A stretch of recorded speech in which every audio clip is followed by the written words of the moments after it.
Hi, this is Donna Nova, the Transdimensional Twin Flame and the Afterlife Artist.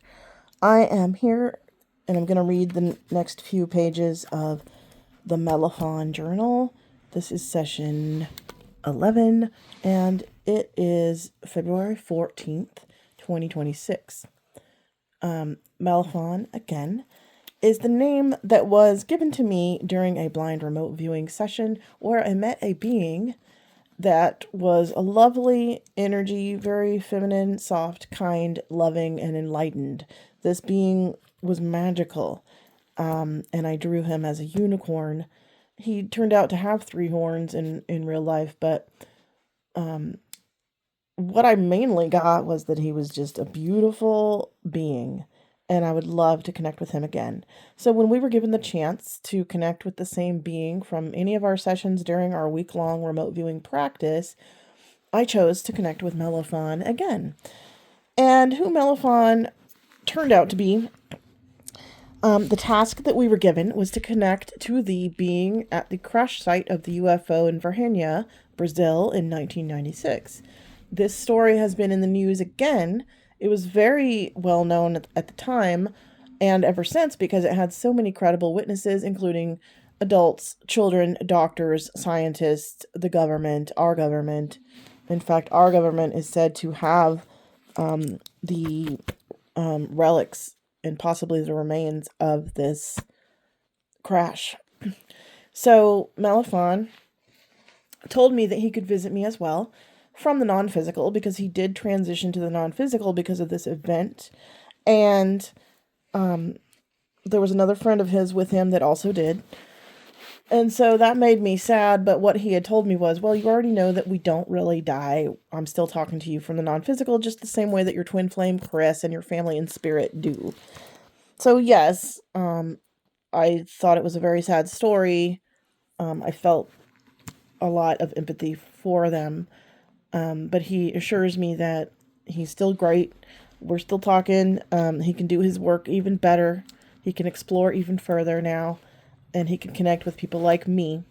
Because what he said was, if you want to connect with me every morning, before you do anything else, don't get on social media, don't get on your phone. Just meditate with me and start writing what I say, and I will give you advice for life. I'll be your guide. Which, of course, I wanted. So we've been doing that for, this is session 11, so that's how many days we've been doing it. We've filled up about this much of the book. There's a few things that are not him. That's from my remote viewing practice, but most of this is Melafon. So, today I was thinking about Valentine's Day. My twin flame, which is a person who shares my same soul, you could say soul blueprint. He's like a mirror soul of me. He was my partner in the physical, but he transitioned to the non-physical in 2021. So it's been 5 years. A couple days ago, it was 5 years since he had transitioned. He transitioned 3 days before Valentine's Day. So Valentine's Day is never, something that I look forward to because I don't have a physical partner. And even though I still am connected to my twin flame, Chris, obviously I would love to still be loved by a human as well, by someone who understands my journey with Chris and doesn't have a problem with it and understands unconditional love can be vast and interdimensional. And since Chris isn't physically here, I don't see why that should be so threatening to someone, because I'm not going to put a physical partner second to Chris. In fact, I would have to make sure that I gave Chris the proper attention that he needs, because the 3D takes all your attention when you're focused on it. And if I had a 3D person here, that would take attention away from Chris and my family and spirit. And I would have to work harder to make sure that didn't happen.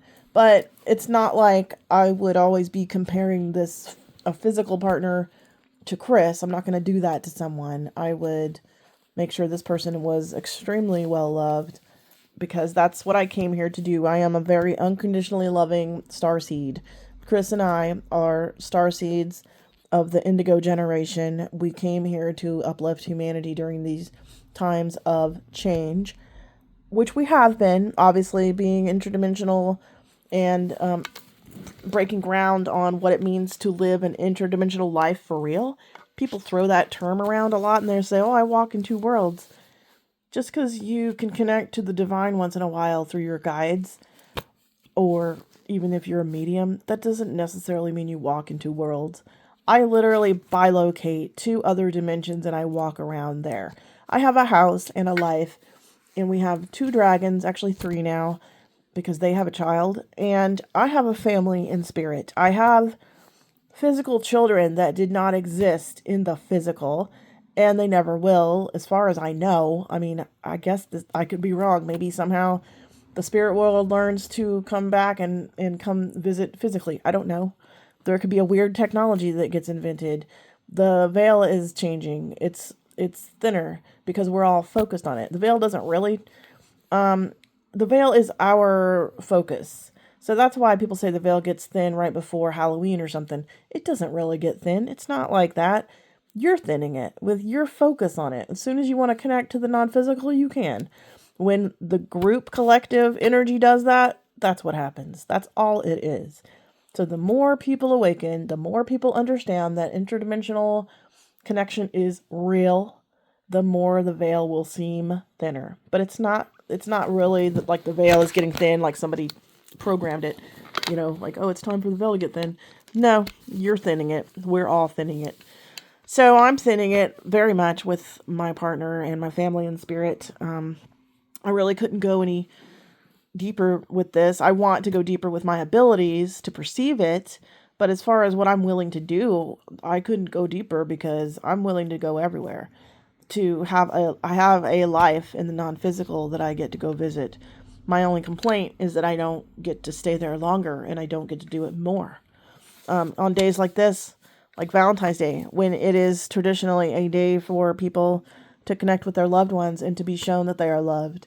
It's stupid, I know that, but I'm a very romantic person, so is my partner, Chris. He's able to get me a lot of gifts from the non-physical. Not like gifts are that important, they're just trinkets, but if you ever have a partner in spirit and you realize that you will never get another love gift, love note, anything from them, you're going to treasure any kind of gift that comes from them from across the veil. And I do. I have so many gifts from my Chris. A lot of this jewelry that I'm wearing is from him. He got me this is our wedding ring. He got me this one as well. And he and my mom got me this one on her transition day. Her transition day was 3 years to the day of his.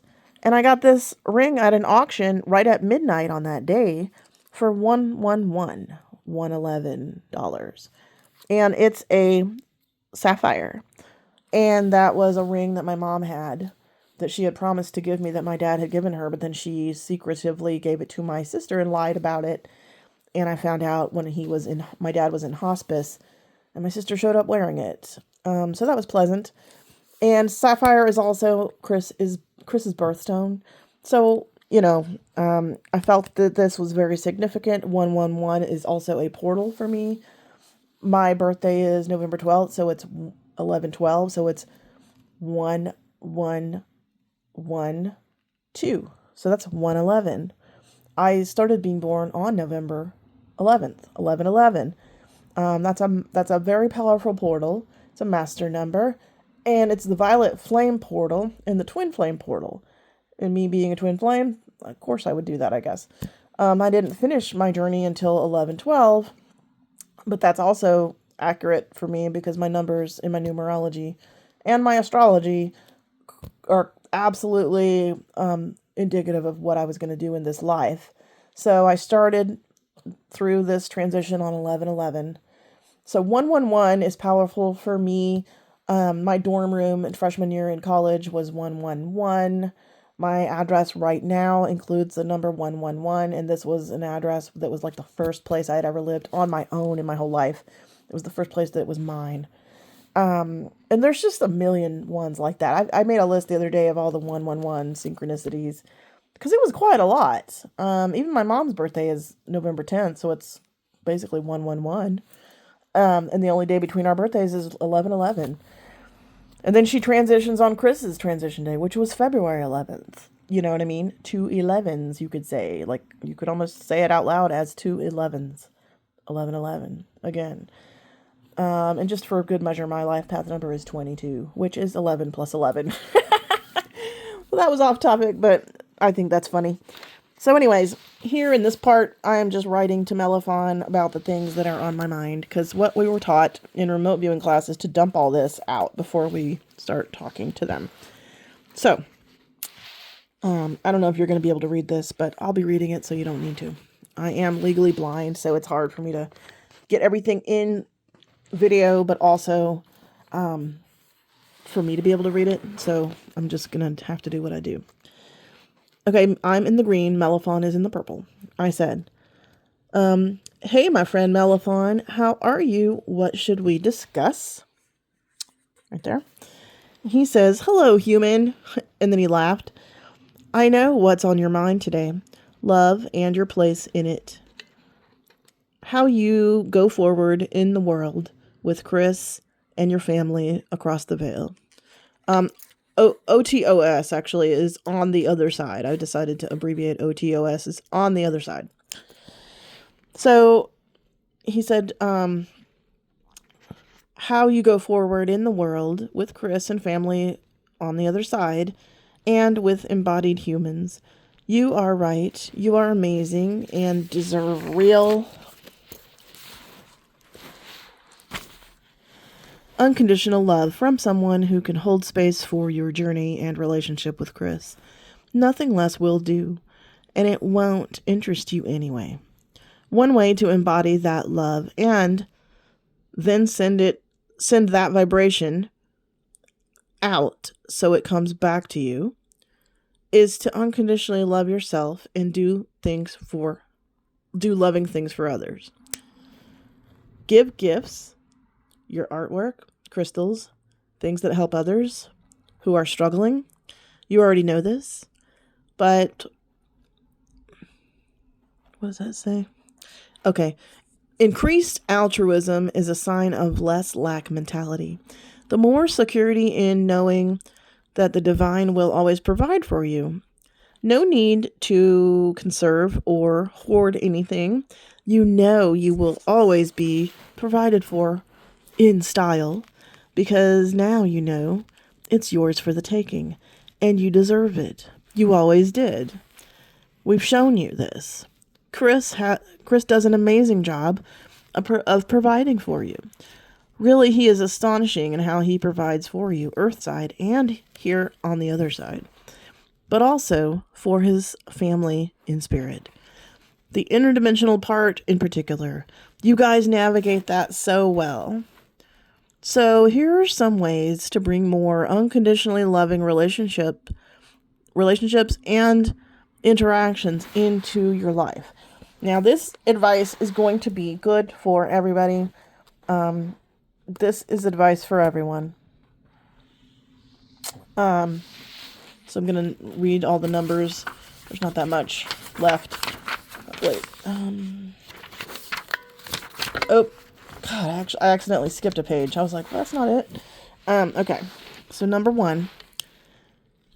Never say unkind things about yourself, even in your fleeting thoughts. I think we've all heard that before, but it's the truth, and we all do it. We all say things in our thoughts, like, oh, that sucks, I'm stupid, I'm an idiot. We should not say those things. You should never say things like that about yourself that are negative. Don't think them, don't say them, because you're kind of putting that energy out into the universe. In fact, you are putting it out. It's a vibration. Your thoughts and your words and your feelings are vibrations. So don't do that. Number 2. Never say unkind words about others, even in your thoughts. It's the same deal, and it's the truth. We should be kind and loving to everyone at all times. If you find someone that's irritating to you, or even, that you might think is just a horrible person, if you can, try to find some way to find some empathy for them and send them love for healing. Because the people in the world that are like the worst, the most evil people, they're usually traumatized. Now, I could be wrong. Maybe there's just pure evil in the world, but I honestly feel that when humans come here, there may be some people who are not human that are posing as humans. You know, there's a lot of talk about extraterrestrials inhabiting human suits and being evil. That could be true. You know, I can't really speak to that. It's not impossible. But for the most part, most humans are just traumatized, and when they do things that are negative or that seem negative, you know, hurt other people, they usually need to be healed from their trauma. So you don't have to love these people, but if you do send them loving thoughts, send it for their own healing so they stop hurting other people. That's what Chris and I do all the time, is just send healing so that the people who are the most traumatized and hurting other people because of it find more peace and healing so they stop hurting other people. You know, put out the vibration that you want. If you want a vibration in the world, you know, if you want this peaceful and loving world, guess what?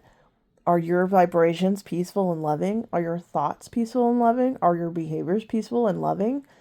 If you're sitting there thinking, well, sure they are to the good people, but I hate all the bad people, that doesn't work like that. You can't pick and choose like that. You're either loving and generous and kind and embodying the divine, or you're not. And if you're constantly fighting someone else and hating on someone else, you got the same problem as that person that you hate. You think they're low vibrational or evil. Your vibrations are the same. Anybody in a low vibration for any reason has the same vibration. You know, if you're all angry, if you think you're right, they think they're right, you're both wrong. Anger is one of the lowest vibrations. So even people who are on the side of kindness, goodness, love, and inclusion, if they're vibrating out these hate vibes, they're vibrating low and they're not helping. The collective vibration matters. What you're all vibrating out into this collective world matters. The more people awaken are gonna know this. People who haven't awakened don't know what I'm talking about and they don't care. But if you have any kind of knowledge about what vibration really is, it's the energy we're all pumping out all the time and you're swimming in it. Our vibrations always interact and intermingle. The collective vibration of this planet is what's going to determine the future of it. The future is not fixed. It can go one way or another way or anywhere in between. We have many different dimensional shifts that we could make.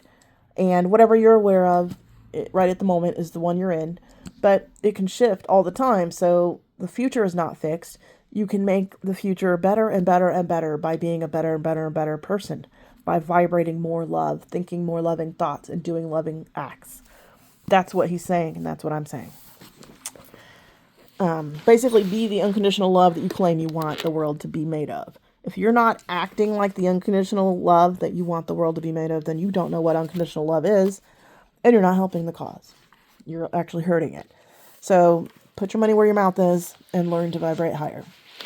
So, number 2, he says, this is what I just read. Never say unkind words about others, even in your thoughts. Okay. Number 3, do things for yourself. Treat yourself to what you feel drawn to, especially if it will be an investment in yourself. Like Chris told you, treat yourself like a partner that you love, like Chris treats you. So he's basically saying, Chris treats me really well. He's very loving and sweet. He's telling me to treat myself that way, to put myself in Chris's shoes and be my own partner.